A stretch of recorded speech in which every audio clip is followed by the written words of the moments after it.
Welcome to Jurassic World.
Guests, welcome to the Jurassic World Minute, where we'll be visiting Jurassic World 1 minute at a time.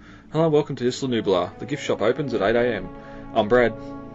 I'm Dave. And this week on this episode we're back to discuss Minute 2 of Jurassic World. David, before we get to that, looking over at the Jurassic-Pedia.com, we have quite an extensive article here on the Indominus Rex herself.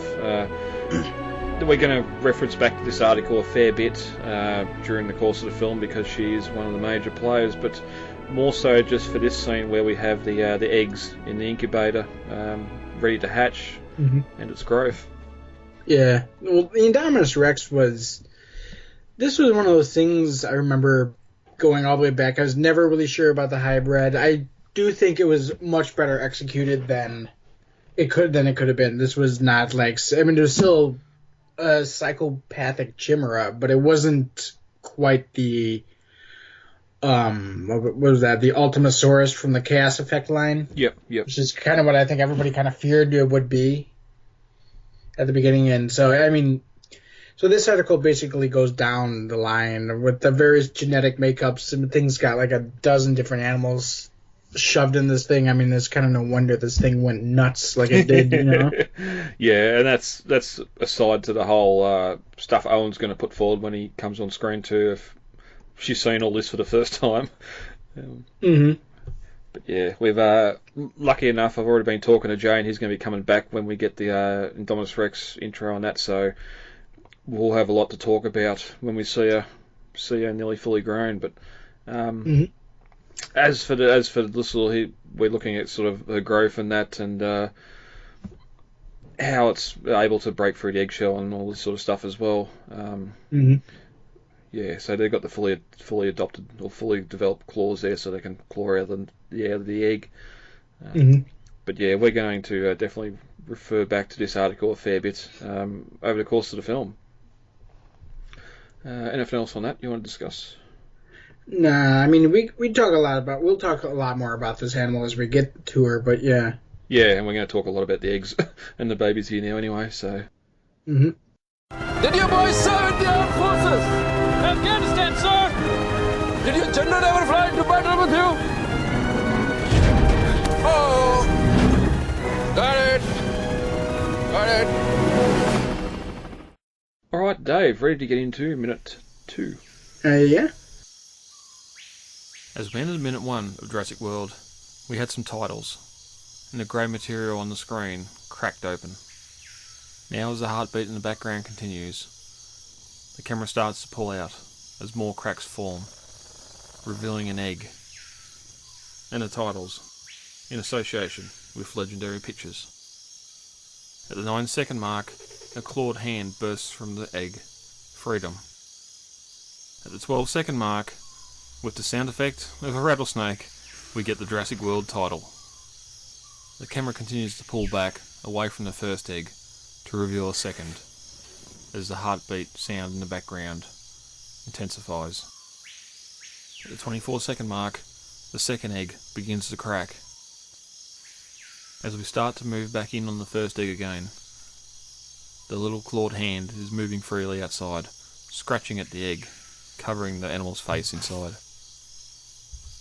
At the 40-second mark, it pulls away a piece of eggshell covering its eye, revealing a dark red-orange cat-like eye inside, looking out for the first time.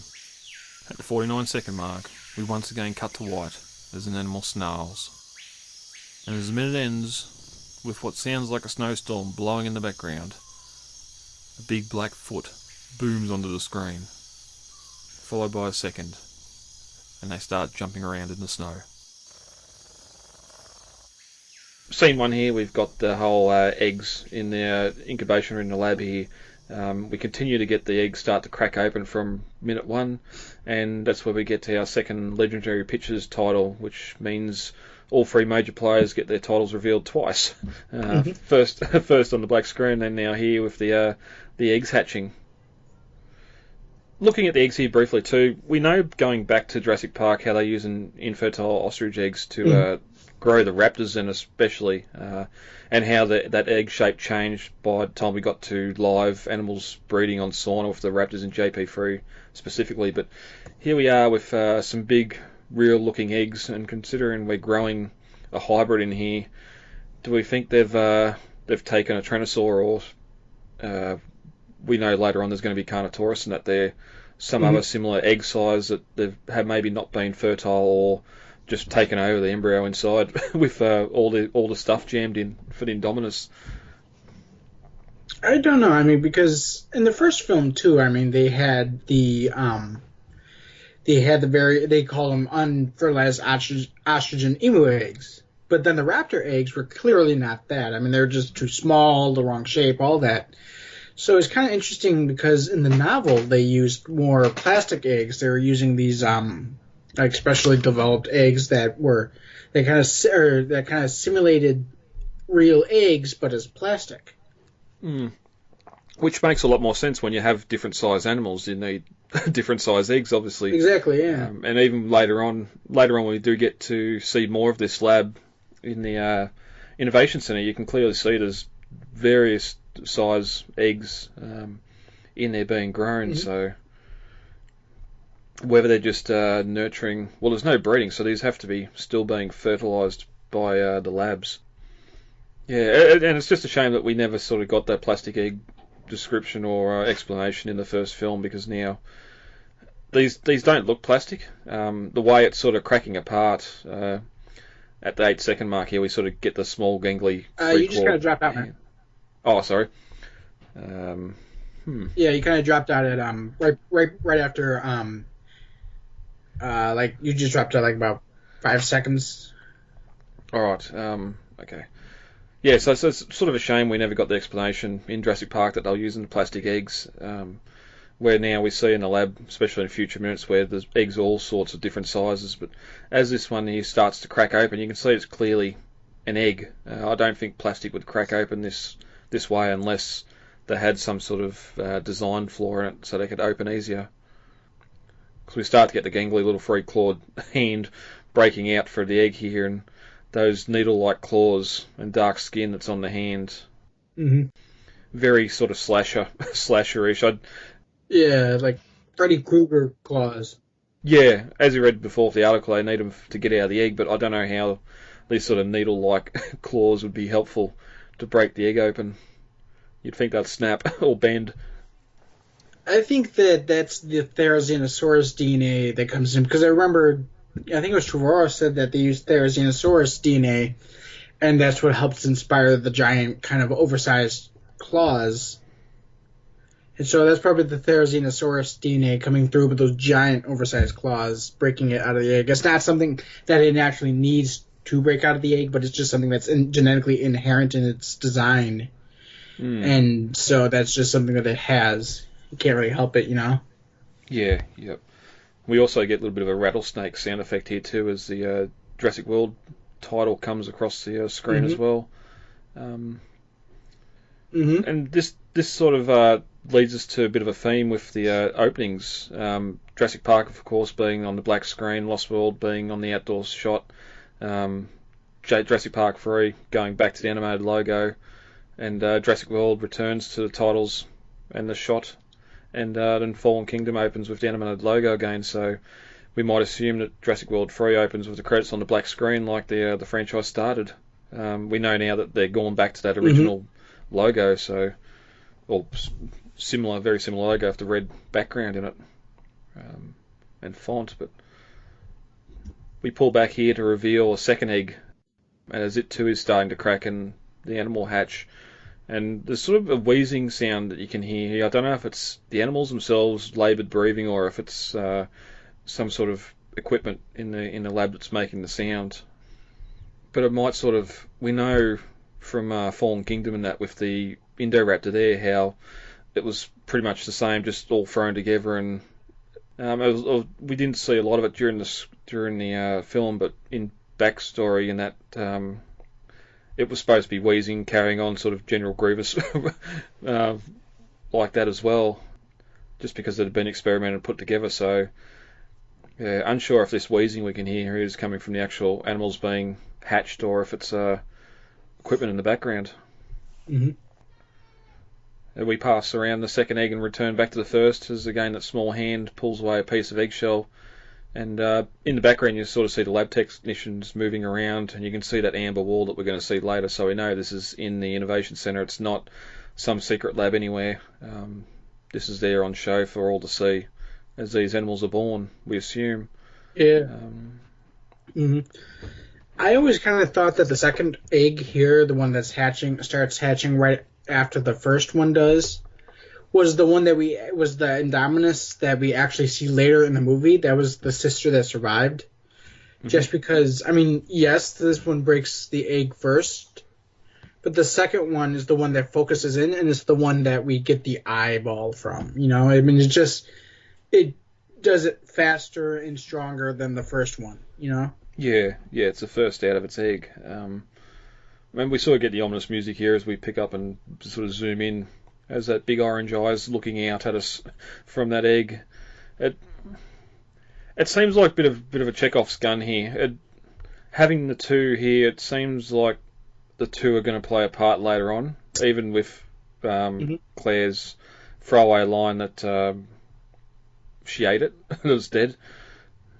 It'd be similar to, well, I suppose we see the raptor at the start of Jurassic Park. We don't know if that's one we see later on, or if they killed it that night, so I suppose there's that too. But it just seems weird here. We're seeing the two animals and we're only going to know that one survives. Mm-hmm. But that's where we get a bit of a roar and a snarl and transition to a white background. As it sort of focuses a bit, we can see it's snow and it's a bit windy. Maybe a snowy hillside, but at second 54, a big flat foot crashes down. Mm-hmm. A big black foot crashes down, I should say. And the toes seem a little bit too widespread to be a dinosaur, but we have a bit of a jump scare here, or what should be, or assumably a jump scare. I know my kids jumped when that happened. I can't remember what my reaction was to it in the cinema, but David, how scared were you when this black bird come on the screen? I wasn't. I mean, I kind of, like a lot of people, I did kind of assume it was a dinosaur at first. I mean, obviously, yes, birds are dinosaurs, but at the same time, it's an avian dinosaur, and it's not really what most people expect to be a dinosaur, especially in a Jurassic Park movie. But at the same time, the way that it comes down, it's a CGI bird, so it's kind of just all you see is the three toes at first, and it comes down with this big loud thump, and it's not until the foot shifts and you start realizing, oh wait, that's just a crow. Mm. So it was kind of more of a funny moment for me, because I remember being in the theater and seeing this and just thinking, and me and a lot of the audience laughing when we realized, oh wait, it's just a cougar. I mean it's just a crow. Well, plus we don't have an inciting incident in this film too, which we're all waiting for, where we've seen the eggs reveal, and there could have easily quite been, or we cut to this being the Indominus Rex foot, and 1 year later or something, and have an inciting incident, instead of going to what we're about to go to. But I think that definitely the sound, that just that thud or that impact of the foot hitting, even though it's hitting snow, and unless you're an ant, you probably wouldn't it wouldn't be that loud and that much of a resounding boom. But yeah, It's sort of interesting too. The foot comes down, sort of stays there for as long as it does. Where next minute we see the bird sort of bouncing around quickly, because we know how agile they are as well. But that's where we end minute 2. No script comparisons because I couldn't find a script, and the junior novelisation doesn't pick up until we're in Gray's bedroom. So, David, that's been minute 2. Anything else to add before we get out of here for the day? No, I think we're good. All right, lovely.